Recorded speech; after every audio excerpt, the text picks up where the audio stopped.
నమస్తే, welcome to metro ఉదయం news.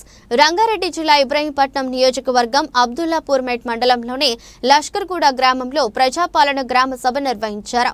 Rythu Bharosa, Indiramma ఇల్లు, ఇందిరమ్మ ఆత్మీయ భరోసా, రేషన్ కార్డులు సంబంధించిన దరఖాస్తులను అప్లై చేసిన దరఖాస్తులను గ్రామ ప్రజలకు వారి పేర్లను చదివి తెలిపారు.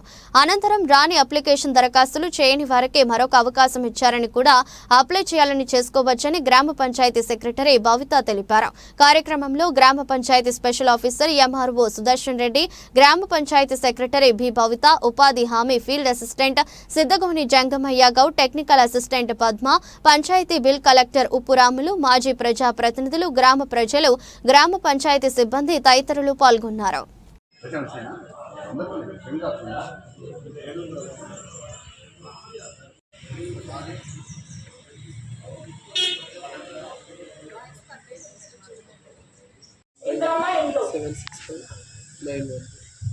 ఫస్ట్ ఇందిరమ్మ ఆత్మీయ భరోసా ప్రజాపాలనలో భాగంగా భూమి లేని వ్యవసాయ కూలీ కుటుంబాలకు సంవత్సరానికి రూపాయలు 12,000 ఇవ్వడానికి పథకం.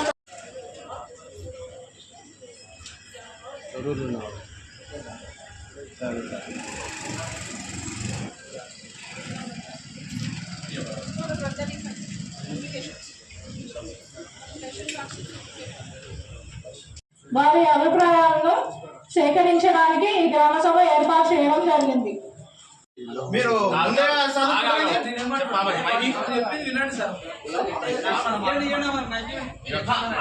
ముందే ఆర్గ్యుమెంట్ అంటే ఇంకా చాలా అడిగేటివి.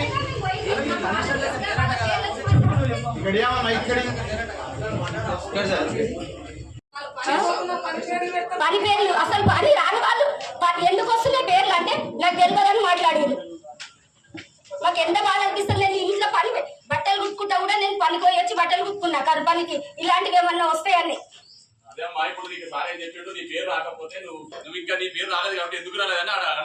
గ్యాస్ కూడా సార్ మాకు కోవిడ్ కార్డు లిస్ట్ రాకుంటే గ్యాస్ దాంట్లో కూడా 500 మళ్ళీ అడవై పెట్టొచ్చి ఇంతవరకు ₹1 కూడా వాళ్ళు మాకు అదే గ్యాస్ కూడా వాళ్ళే అసలు వచ్చిన వాళ్ళే పడుతున్నాయి, వేరే వాళ్ళే పడట్లేదు. అందుకే మాకు భయం.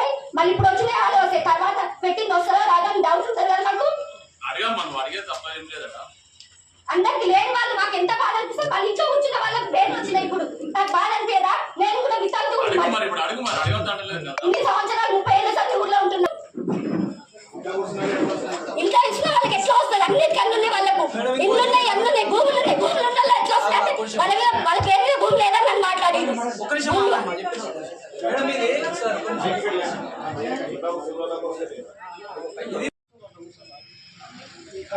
ఆల్ పార్టీస్ నుంచి పేర్లు తీసుకుని వీళ్ళు ఏది ఇందిరమ్మ కమిటీ కింద ఇల్లు ఎవరెవరికి సెలక్షన్ చేయాలి ఊర్లో గ్రామ పెద్దలు అందరి దగ్గర నెంబర్లు తీసుకొని ఒక 5-6 మందిని కమిటీ తయారు చేస్తామని వీళ్ళు ఫోన్ చేసి మరి మా దగ్గర నెంబర్లు తీసుకోరు. బీజేపీ వాళ్ళ దగ్గర తీసుకోరు, బీఆర్ఎస్ వాళ్ళ దగ్గర తీసుకోరు, ఆల్ పార్టీస్ దగ్గర నెంబర్లు తీసుకోరు. ఒకసారి చదవండి, మీరు ఆ పేరు చదవండి ఒకసారి. అది ఇందిరమ్మ కమిటీయా కాంగ్రెస్ కమిటీ అని వేసింది? ఎట్లా అనుకోని పేరు తీసుకున్నారు మీరు? అది ఇందిరమ్మ కమిటీలా లేదు, కాంగ్రెస్ కమిటీలా ఉంది. ఒకసారి చదవండి, చెప్తాం మేము. మిమ్మల్ని అడిగినామా మా పేరు తీసుకోండి, మేము మీ దగ్గరికి వచ్చి మమ్మల్ని అందులో ఇంప్లీట్ చేయడానికి మిమ్మల్ని అడిగినామా మేము?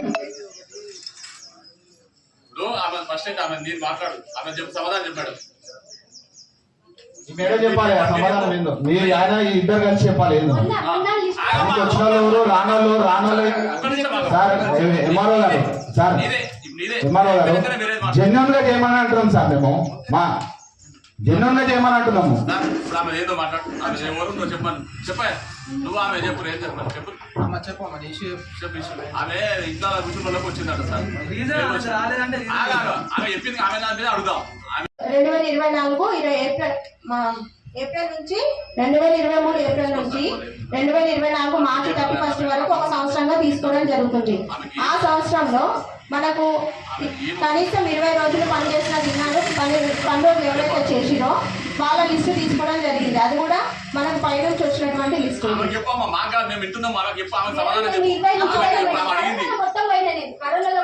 ఒక్క నిమిషం ఇట్రండి. చెప్పండి. సరేనా, మీరు 2023-24 సంవత్సరంలో అంటే 23 ఏప్రిల్ నుంచి 24 మార్చి వరకు మీరు పనిచేసేది మీ డాక్టర్ నెంబర్ చెప్తే నేను దీంట్లో చూస్తా మీరు ఎన్ని రోజులు పనిచేసారు అనేది మనకి ఇచ్చినటువంటి లిస్ట్. అంటే ఆమెకు 2022 నువ్వు లిస్ట్ తీసుకున్నావు అప్పటికే ఆమెకు 10 దినాలు అయిపోయినాయి. మరి ఎట్లా మళ్ళీ ఇప్పుడు ఆమెకు అరవరాలు మరి ఆమె ఎట్లా చేయాలి మరి? ఇప్పుడు ఇంట్లో కూర్చున్న వాళ్ళకే వచ్చినాయి మేడం. మీరు ఆమె అడిగిన దానికి తప్పేం లేదు. ఆమె అడిగింది తప్పేం లేదు. మీరు కరెక్ట్ సమాధానం చెప్పాలి. అయితే మనకి ఇప్పుడు 2022 ముందే ఆమె 10 దినాలు అయిపోయినాయి. మరి ఒకటమ్మా, ఇప్పుడు ఆ అమ్మగారు అడిగేది ఏంటంటే క్లియర్గా నేను అరుగురాలిని, నేను పని చేసిన వారిగా ఫస్ట్ పోలీస్ నుంచి మనం కేరళ చేయాల్సిన బాధ్యత ఉంటుంది. అది క్లియర్. ఎందుకంటే ఈ జాబితానే ఇప్పుడు ఎవరో వేసారు, ఇంద్రామ కమిటీ వేసారు, ఎవరో వేసారు కదా, మనం జాబితానే ఫైనల్ కాలేదు. ఫస్ట్ మనం కాదు అది అది కూడా చెప్తుంది. ఇప్పుడు ఇంద్రామిల్ల క్లియరా? ఓకేనా? క్లియర్. రేషన్ కార్డు విషయానికి వస్తే రేషన్ కార్డు జాబితా కూడా ఇప్పుడు ఎన్నో సేవ మాకు తెలియదు. 5 వస్తాయా, 10 వస్తాయా, 15 మాకైతే తెలియదు. మాకు ఇన్ఫర్మేషన్ లేదు. మీ దగ్గర మేము అందరూ గ్రామస్తుల సమస్యలు ఏం చెప్తున్నామంటే, మేము గతంలో పల్లె ప్రగతి పల్లె ప్రోగ్రాంలో ఇండ్లని గురగొట్టాం. పడబడ్డ ఇండ్లని గురగొట్టాం. ఫస్ట్ ప్రిఫరెన్స్ వాళ్ళకి ఇవ్వండి. సెకండ్ పూరి ఎవరైతే జాగా ఉండి ఇల్లు మొత్తానికి వాళ్ళకి ఇవ్వండి. న్యాయాన్ని ఏమని చెప్పి పోరాడుతున్నాం అంతే. మీరు చెప్పిన విషయాలు కూడా పరిగణలోకి తీసుకుంటారు.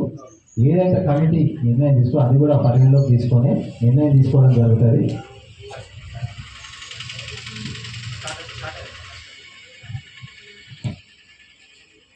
ఇంకోటి మేడం, ఇది విలేజెస్కి ఎన్ని అప్రూవల్ అవుతున్నాయండి ఇందులో మేము ఇంకా అంటే ఫైనల్ అంటే ఇండియా అందాజ ఇట్లా 30 or 40 అని ఉంటుంది. ఫైనల్ రాలేదంటారు. ఆల్రెడీ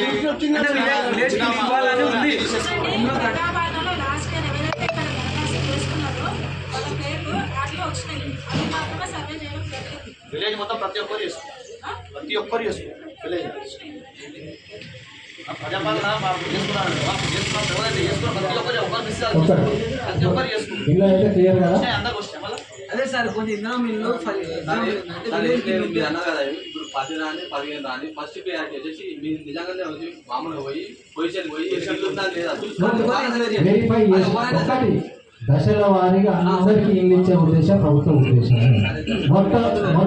మొట్టమొదటగా ఎవరైతే పూరెస్ట్ ఎవరైతే ఎలిజిబుల్ ఉన్నారో మొత్తం అందరి పర్యవేక్షణ, అధికారుల పర్యవేక్షణ, ఎంపీ పర్యవేక్షణ. అదే ఒకటి చెప్తే సెకండ్ అనేది అది రాదు. అది నేను ఛాలెంజ్ చేస్తాను. రావాలి నేను చెప్పేది అదే చెప్తున్నాం సార్. గరీబ్ వాళ్ళు వితౌట్ పార్టీ ఏ పార్టీ అయినా సరే వాళ్ళు ఒక్క విషయం ఇంటికి పోయి సెర్చ్ చేసి ఇవ్వండి. ఏ పార్టీ మొదటగా మీరు పాయింట్ అవుట్ చేయకండి. ఎందుకంటే పార్టీ సభ కాదు, గ్రామ సభ. పార్టీ సభ కాదు, గ్రామ సభ.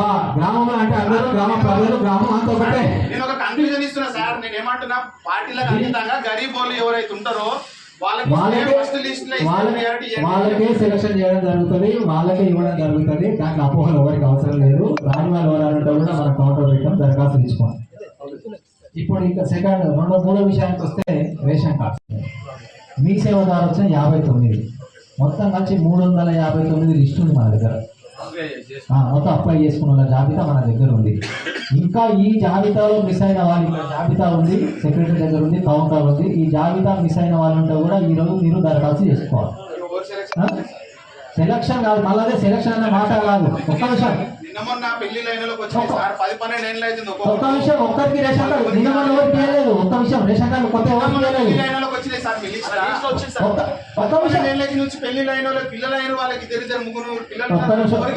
ఒక్క నిమిషం ఆగండి. నేను చెప్పి మీరు ఫస్ట్ అర్థం చేసుకుంటే మీరు క్వశ్చన్ రాదు. ఇంట్లో నేనేం చెప్తున్నాను, ప్రజాపాలనలో వచ్చినాయి, స్వీట్ సర్వేలు వచ్చినాయి, మీ సేవలో వచ్చినాయి. 359 పేర్లు కాకుండా లేని వాళ్ళు కూడా దరఖాస్తు చేసుకోమని చెప్తున్నాము. ఇది ఎవరు సెలెక్ట్ చేసినట్టు సెలెక్టెడ్ లిస్ట్ కాదు, ఇది application list. Just selection meaning ఏంటి?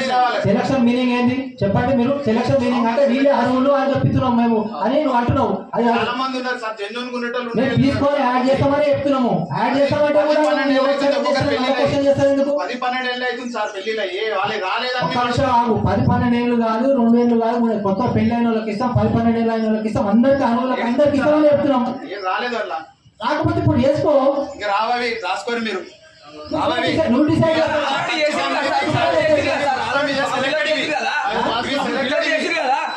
మొన్న ఫిలప్ చేసింది కదా అప్పుడు ఏంటిది అన్ని అర్హులందరూ ఆల్రెడీ చేసినప్పుడు రావాలి కదా అంటున్నాం మేము. మళ్ళీ చేసుకో అంటున్నాం కదా. ఆల్రెడీ మళ్ళీ ఫస్ట్ చేసుకున్నారు వాళ్ళు. రాని వాళ్ళు చేసి ఆల్రెడీ చేసుకున్నాక ఎక్కడ వెళ్ళిన లిస్ట్ వాళ్ళు ఎక్కడ వెళ్ళిన లిస్ట్ అంటున్నారు. 359 పేర్లు 359 చెప్పలేదు కదా మీరు. చెప్పండి చెప్పండి చదవండి మాకు తెలుస్తుంది వాళ్ళు వస్తారో చదువు ఎంత కార్యక్రమం ఉంటాము ఏముంది తెలుస్తుంది కదా జనాలకు కూడా నాకు రాలే అంటారు కదా. వాళ్ళ